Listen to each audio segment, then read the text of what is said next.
President Jacob Zuma's two-day visit started today. He's meeting President Muhamadu Buhari, addressing the National Assembly, and will later hold talks with the South African business community in Nigeria. Nigeria and South Africa are both putting a positive spin on the visit. Good bilateral, political, economic and social relations, and potential new business opportunities too. But neither presidency made mention of tensions between the two countries, including the hefty fine imposed by Nigeria on South African telecoms operator MTN. MTN's Nigerian operation was handed a $3.9 billion penalty in October last year for failing to disconnect 5.1 million unregistered SIM cards. Although there's no mention of the fine in the communications from both sides, it's expected to feature prominently in talks during Jacob Zuma's visit.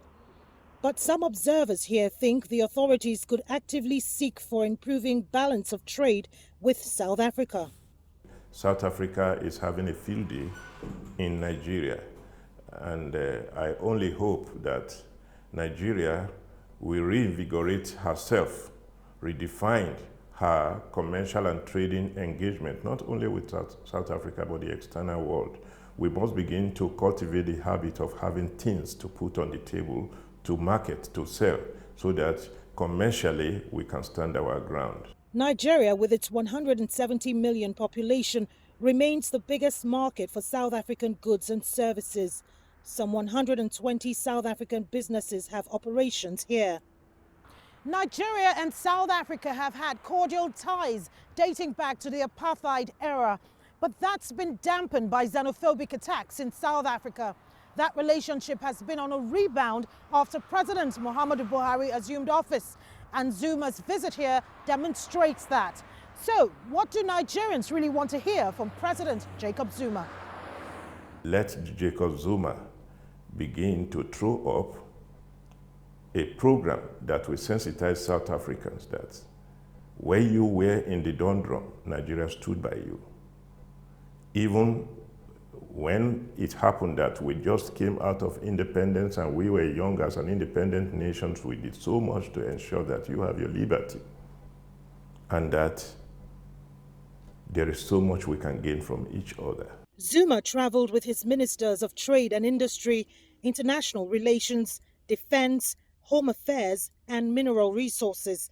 The visit is seen as a signal to resolve mutual complaints and reach a deal that could spur Buhari's efforts to wean Nigeria from oil dependency. Kelechi Emekalam, CCTV Abuja, Nigeria. Sophia Dengo is part of the team covering that state visit. She's live in Abuja right now with more data on this story. Sophia, good to see you. Just last year, the chair of the Nigeria-South Africa Chamber of Commerce described the relationship as between these two countries as, quote, not right. How will President Zuma's tour of Nigeria fix that problem?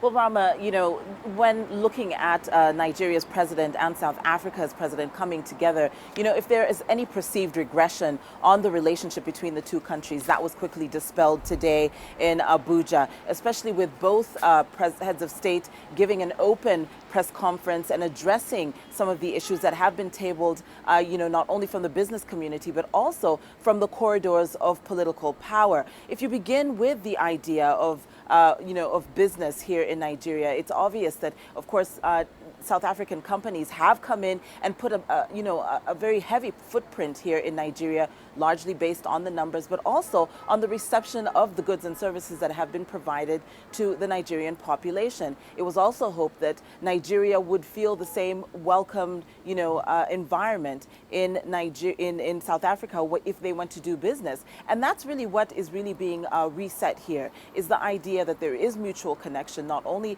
from a political standpoint, but also from you know, an economic standpoint. And if there were any doubts that both you know, camps or heads of state really had problems that, you know, that they would never be solved, that has quickly gone away, especially with these talks that were held here in Abuja. Rama.